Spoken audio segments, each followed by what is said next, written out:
All right, buckle up, because today we're diving headfirst into the world of Andrew Tate. Oh, yeah, this should be interesting. You know, the guy everybody's talking about, Love him or hate him, banned from everywhere, yet somehow still everywhere online. he's like this total paradox, right? Totally. Former kickboxer turned social media superstar. Well, he's a huge GE figure in the manosphere, for sure. Manosphere. Yeah, those online men's groups, Oh, right. often focused on masculinity and male dominance. And Tate fits right in, Oh, absolutely. even though he calls himself a libertarian. Which essentially means he believes in minimal government, right? Exact. And somehow he's managed to build this massive, devoted following. Especially among young men. It's fascinating how he taps into those very specific sentiments. He definitely knows how to push buttons and get a reaction. No doubt. But today, we're going beyond the clickbait headlines and hot takes. Going deeper. Yeah, using his Wikipedia article to really unpack who Andrew Tate is. How he became so influential. And why he's so captivating to some and so repulsive to others. It's a delicate balance, right? For sure. We need to approach this objectively, Absolutely. recognizing that his views are often considered harmful. Definitely not here to endorse or condemn. Just trying to understand. Exactly. So let's start at the beginning. Okay. Andrew Tate was born in Washington, D.C. back in 1986. 86. Okay. And get this, his father was a chess international master. Wow. A chess master. Makes you wonder, right? It does. Growing up with a chess master father, Strategy and intellect.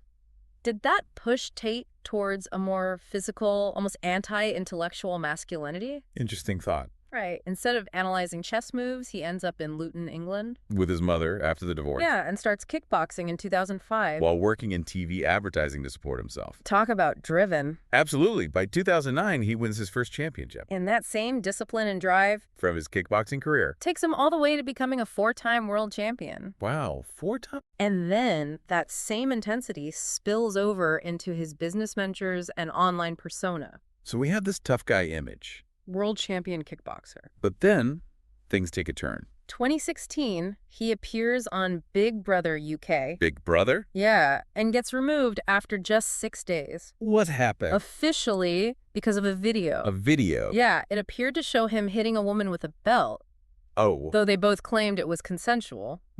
Interesting. But then Vice later reported he was actually removed due to a police investigation. A police investigation? For rape. So that confident, successful kickboxer image gets a little more complicated. And then on top of that, we find out he was making millions from a webcam business. A webcam business. Yeah, tell me more about that. How did that even work? I know, right?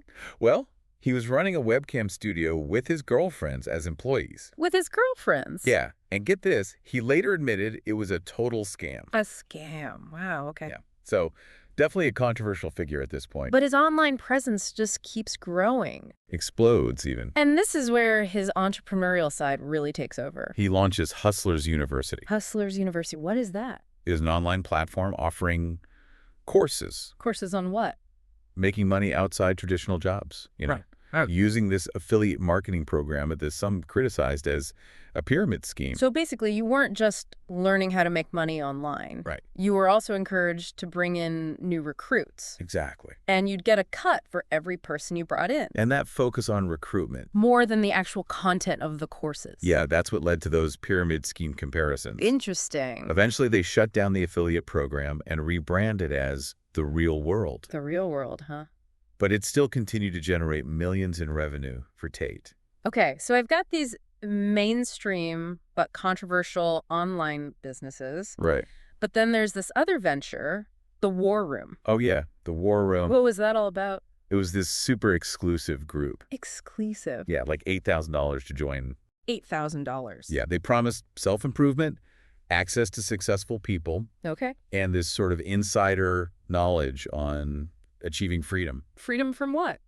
Societal norms and all that. But then, in 2023, a BBC investigation uncovers a much darker side, Oh, this is where it gets really interesting. suggesting the War Room was involved in grooming women Into online sex work. and even teaching violence against women. The details from that investigation were pretty disturbing. Yeah, I really messed up. The BBC found evidence of a course called Pimpin' Hose Degree. Pimpin' Hose Degree? Seriously? Yeah, PhD for short, Wow, okay. which allegedly taught members how to manipulate women Manipulate them into what? into online sex work. Oh, wow. That's heavy stuff. It is. And the tactics they allegedly use, just shocking. Yeah, really messed up. Romantic seduction, emotional manipulation. Isolating women from their support networks. The BBC investigation even found that members were encouraged Encouraged to do what? to pressure the women into getting tattoos of their initials.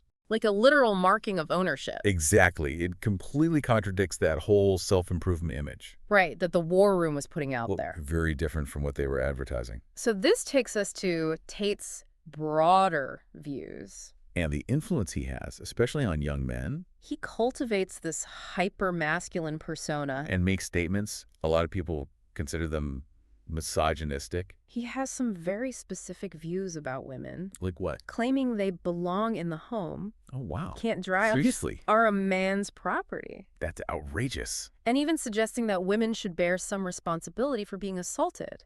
He actually said those things. Yeah, it's crazy. It's no wonder he's become such a lightning rod for criticism. In controversy. He's been banned from pretty much every mainstream platform. All for violating policies on hate speech and harmful content. Yet he still manages to attract millions of followers.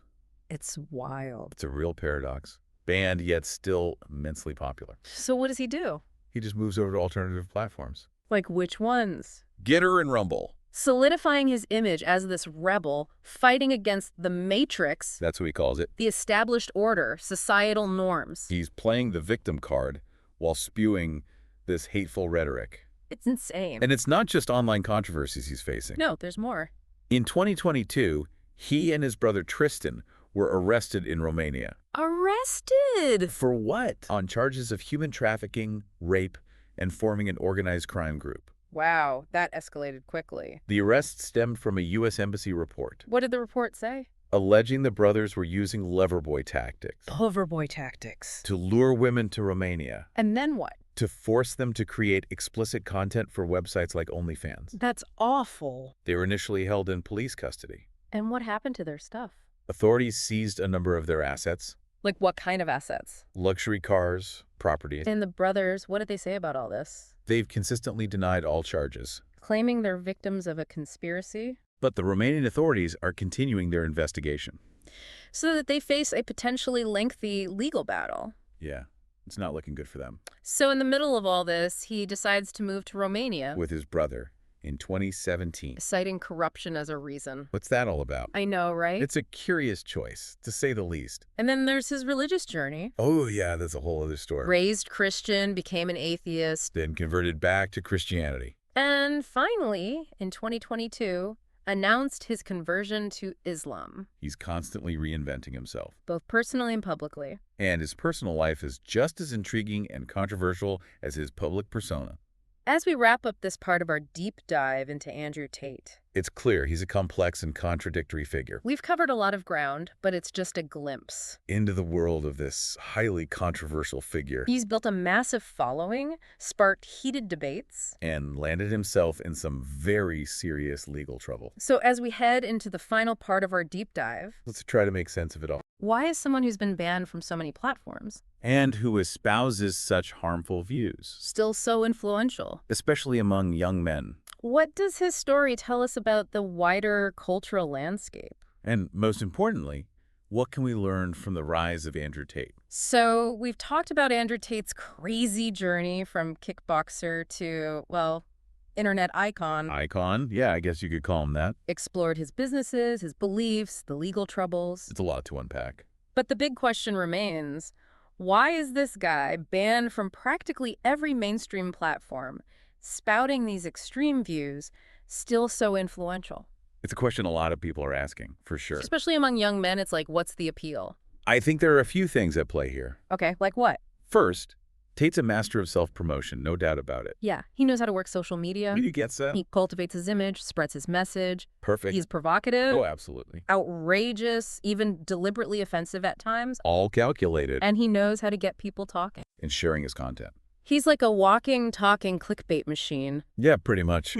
But there's more to it than just shock value, right? Oh, definitely. There's something about his message that connects with people. A specific audience, for sure. So what is it? What's the draw? Well, I think Tate taps into the sense of disillusionment. Disillusionment with what?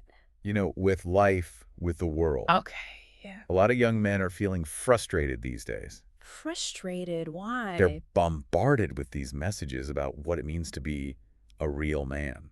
Yeah, I can see that. And often, those messages feel unattainable. Or even contradictory. Exactly. So then Tate comes along with his simplified version of masculinity. Almost cartoonish, you could say. Be rich, be powerful, be assertive, Don't take any crap. and of course, surround yourself with beautiful women. It's a seductive image. Especially for young men struggling with their own identity. Feeling lost in the world. Yeah, it's a world that can feel chaotic. Without clear direction. Tate gives them a blueprint. A set of rules to follow. But that blueprint has a dangerous side, don't you think? Oh, absolutely. His views on women, relationships, using violence. Incredibly toxic. That's the real danger here. While some might connect with his message of self-improvement, Or the entrepreneurial hustle. it's all mixed up with these really problematic views. About women as objects to be controlled. Possessed, yeah. He normalizes misogyny. Glorifies violence as a means of control. It's scary, really. It is. It's like a cautionary tale about social media. How someone with extreme views can gain such a huge platform. Even after being deplatformed by the mainstream sites, It shows the need for critical thinking, media literacy, especially online. being able to recognize harmful content, Yeah. challenge those ideas. And not just blindly accepting them. Exactly. Now, you might be wondering, what does this have to do with me? Right, good point. Well, Tate's views on making money, escaping the matrix, Even if you find them controversial, they've struck a chord with a lot of people. he's tapped into this feeling that the system is rigged. That the traditional paths to success aren't working anymore. It's a powerful sentiment. That's why it's important to understand the appeal of figures like Andrew Tate. It's not just about condemning them. It's about understanding why their message resonates with some people. What are the underlying societal and cultural currents? It's complicated. Definitely no easy solution. But having these conversations, understanding the appeal and the potential harm, That's a good first step. it's about starting a dialogue, Encouraging critical thinking, promoting healthy relationships, empowering young people to find their own path. without resorting to toxic ideologies. So, as we wrap up this deep dive into Andrew Tate, A wild ride for sure. I want to leave you with this. What's the most effective way to counter the influence of figures like Tate? Good question. Is it censorship and bans? Or open dialogue, critical thinking, education. It's something to think about. It is. The debate isn't going away anytime soon. We'll be keeping an eye on his legal battles, the impact of his views. Definitely a story to follow. Thanks for joining us on this deep dive. Into the complex and controversial world of Andrew Tate. It's been a wild one.